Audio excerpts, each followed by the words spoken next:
Pappy Van Winkle is the holy grail of bourbon for collectors. And I got a bottle of Pappy 15 for my birthday. And if you want to find out if it's all hype or the real deal, then stick around.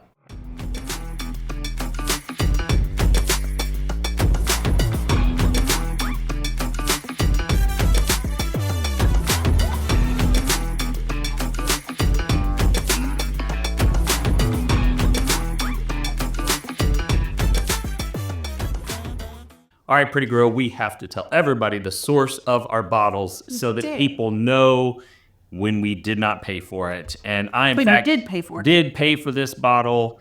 I turned, how old did I turn? 40? 29. 7? 47. I turned 47? Yeah. I thought it was 8 for a second. Whew, look at that.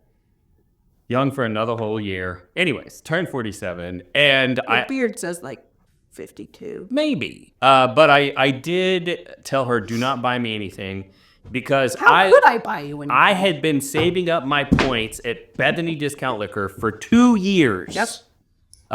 And we cashed in 2 years worth of points, and I was able to buy this bottle, which has already been hit pretty hard because we've already been sharing it, and we made sure that the staff at Bethany Discount Liquor got to try a sample of this because it's one guy's birthday. You got a birthday pour. Yeah. It's very nice. So, you know, a lot of times the staff don't get to try their allocated bottles because they're not allowed to buy them. So let's talk a little bit about the backstory of Pappy Van Winkle. So it's kind of famous because its origin was the Stitzelweller Distillery, which was originally opened in 1935 post-Prohibition. And Pappy Van Winkle was one of the individuals that was involved in that endeavor. Unfortunately, in 1972, the family had to sell the distillery because whiskey wasn't doing very well at that time, and it eventually closed down. Some websites said 1991, some said 1992, but it was kind of famous because most bourbon, the secondary grain that goes into it, because bourbon has to be the majority of corn, the secondary grain is normally rye. This is wheat. And that distillery was one of the first major distilleries that was known for making a wheated mash bill.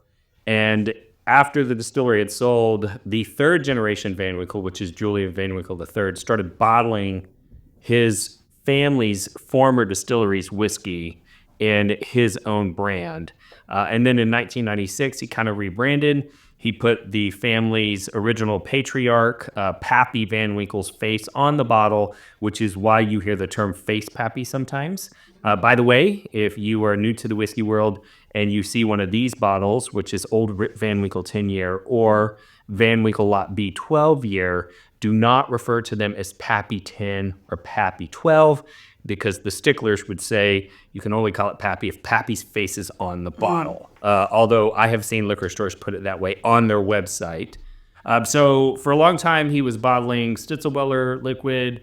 For a little bit, he was sourcing from the Bernheim distillery, another distillery called Norton Simon, Boone Distillery that was defunct. But in 2002, all production switched to Buffalo Trace, which was they had bought the brand name of Weller, which is one of the main lines that was made at the Stitzelweller Distillery. Okay. And so they were already producing a wheated bourbon.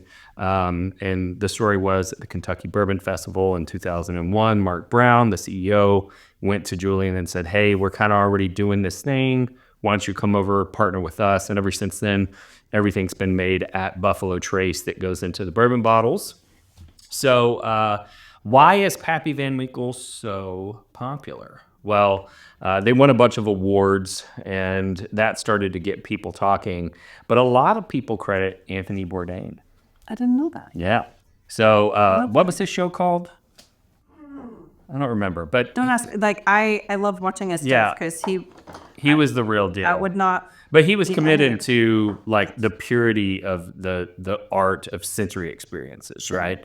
And a couple times in his show, he specifically talked about Pappy Van Winkle, and he even said, if God made bourbon, this is what he would make. And so it helped to kind of launch Pappy Van Winkle into the stratosphere. People started searching for it. By 2009, the number of Google searches like skyrocketed, and then it became super popular.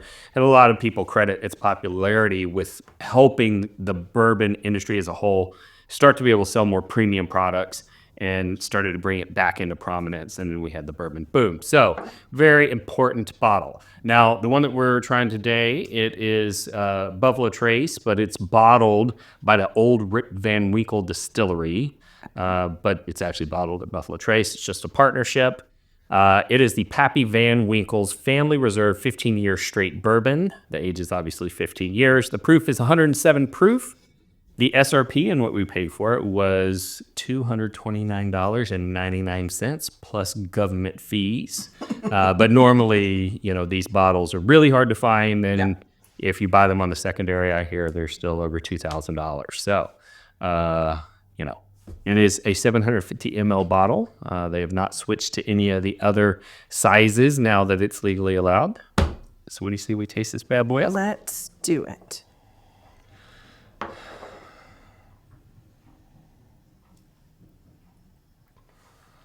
The pressure is on.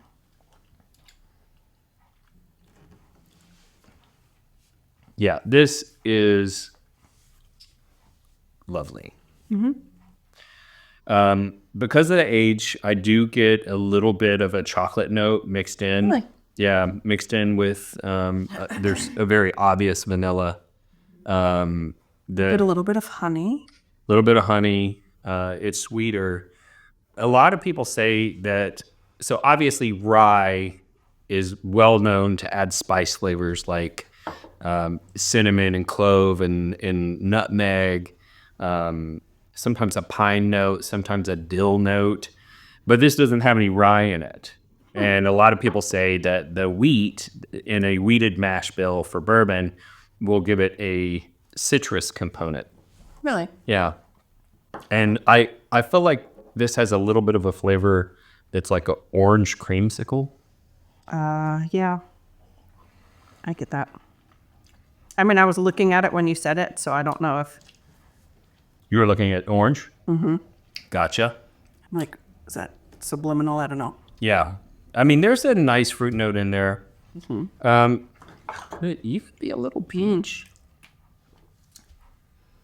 Maybe a little peach. I see. It's not real super distinct. Yeah. It's not super strong, although I do love peach. But it's more of like a creamsicle type fruit note, I would say. Little bit of tobacco Okay. on this. I can see that. Also probably due to the age. So this whiskey would be the same whiskey that's in the William LaRue Weller bottle, but William LaRue Weller is typically going to be 12 years. This is 15. And William LaRue Weller has some water. It doesn't have any water added. This is proof down to 107. Okay. The William LaRue Weller is the cash strength. And so all in all, I would say this is pretty darn good. So would you rate this a yepper or a noper based on flavor? Based on flavor, yes. Okay. I feel like I've had other iterations of, important whiskey. I've just been like, meh. But I think this is pretty tasty. Yeah, I'm going to rate this one on a 100-point scale. I'm going to put this at 96. Oh, wow. This High is for you. almost flawless bourbon. Almost. And I've had other years. This is the 2024 bottling.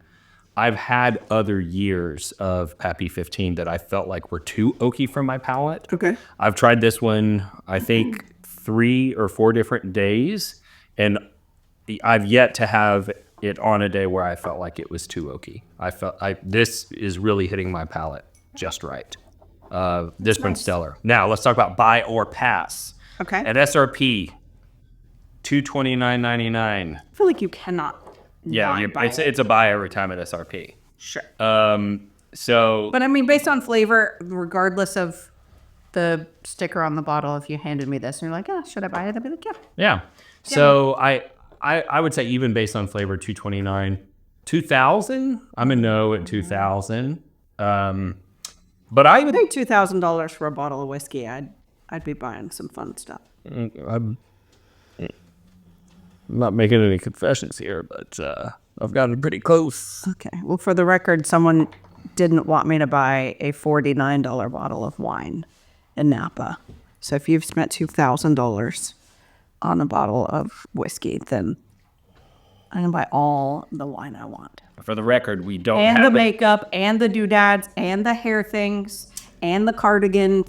For the record, we don't have a wine review channel, nor a cardigan review channel. So I didn't say I need to make reviews. Someone is under the impression that you can only have a hobby if it makes you money. no, someone's under the impression it's okay to spend money if it makes you money. Those are two different things. Now, back to this bottle. You're so If annoying. I were going to pay more than retail, if this bottle were empty and I had the opportunity to buy one, At $2,000. somewhere around $800 is where I'd start to go, well, maybe I'll wait, right? But this is a very solid bottle. But I would not pay It's $2,000. solid, but like even at $800, you're paying for the sticker and not the liquid. I don't know if that's true. It's totally true. I could pick out 10 bottles of the 800 in this room that I would pour more frequently than this guy. And I can't. I think this is up there for me. but I think that you're biased because you're a whiskey guy. I'm not. Like, I enjoy sipping whiskey, but I have not drank the Kool-Aid of the whiskey people, I get it. right? So No, I mean, interesting point comparing this to like a Weller Foolproof, which is probably around half the age but higher proof. I get your point, but those are not easy to come by either. But no, this is a solid bottle. So, what do you say we give some away? we definitely should. So how many winners do you think this time? I mean, I don't know, bro. It's hard to find, right? Yeah. What if we did like 5 half-ounce samples? Okay. That sounds fine. So we're going to do 5 half-ounce samples of all of the Van Winkle bourbons that I have. Unfortunately, I don't have a 20 or a 23 right now to share with you, but you'll get a half ounce of the Pappy Van Winkle 15, Old Rip Van Winkle 10-year, and Van Winkle Lot B 12 years. All you have to do to enter to win is like this video, subscribe to the channel, ring the bell. The bell will notify you of future content pieces and also future giveaways, because we do a giveaway in every video. And most importantly, you have to go on YouTube below the player head in the video description, click on the link, fill out the web form that says free giveaway. We will run a randomizer, post the results publicly for accountability, reach out to the winners, get your address, and ship you your samples absolutely for free. And if you like this content and you want to support the channel, you could do so by looking into our Patreon. We also have some amazing merch. And I am a residential real estate agent. Lindsay is my assistant. And Transaction coordinator. yep. And if you need real estate services in the Houston or Dallas metro area, you can find links on all 3 ways to support the channel in the video description just above the free giveaway link. If this is your first time tuning into the channel, we'd love to tell you a little bit about why we do what we do, and that is to bring people together. We lost my younger brother to suicide in 2014. And right at about the same time, I was getting involved in the whiskey enthusiast world, and I saw how whiskey created connection between individuals who maybe wouldn't have had a connection because they had different ideological views or whatever. And I thought, maybe if I can get you connected to whiskey, whiskey will do the rest of the job and get you connected to others. And I saw that my brother had started to lose some of those connections, and so that gave me a passion to really pursue that mission. We ended up starting Bourbon Real Talk Community, which is a free Facebook-based whiskey enthusiast community so that people can interact with each other. And there's a lot of great things going on in there, and I strongly suggest you check it out. One of the great things we were able to do was start Live Stay Project, which is our suicide prevention and intervention nonprofit. And, you know, if you want to get involved in a community that does really great things, we think you should probably check out the Facebook group. And while we were looking into how to create community, we saw that there was some negativity online in some of the other forums from individuals that we collectively refer to as whiskey trolls. But those trolls taught us we needed to have a forum that didn't include that behavior. But they also taught us that if they can show hate to a stranger online, we can show love to a stranger online. And that's why we end every episode the same way, and that's this. If you woke up this morning, you're unsure whether or not anyone loved you, just know that we love you. And we'll see you next time on Bourbon Real Talk. Cheers.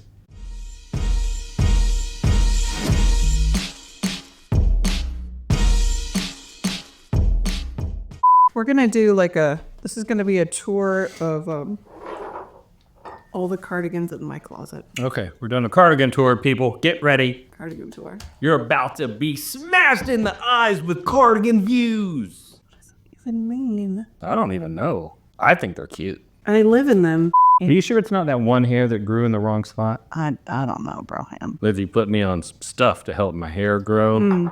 And then I got some pretty wicked widow's peak going on.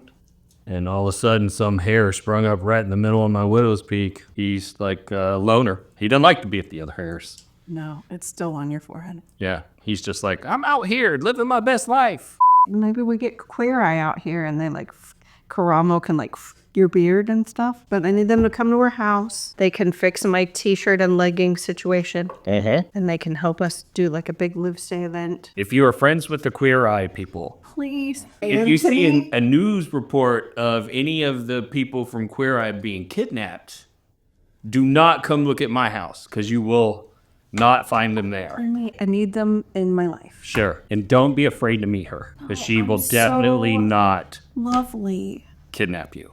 No, I'm not kidding. I have so much love. You tried to kidnap that gay guy at the grocery store. No, I just wanted to make sure he felt love. But if they need one more endearingly awkward, lovable friend. Yeah, enough of that. And seriously, if you know any of the cast of Queer Eye, send them our way.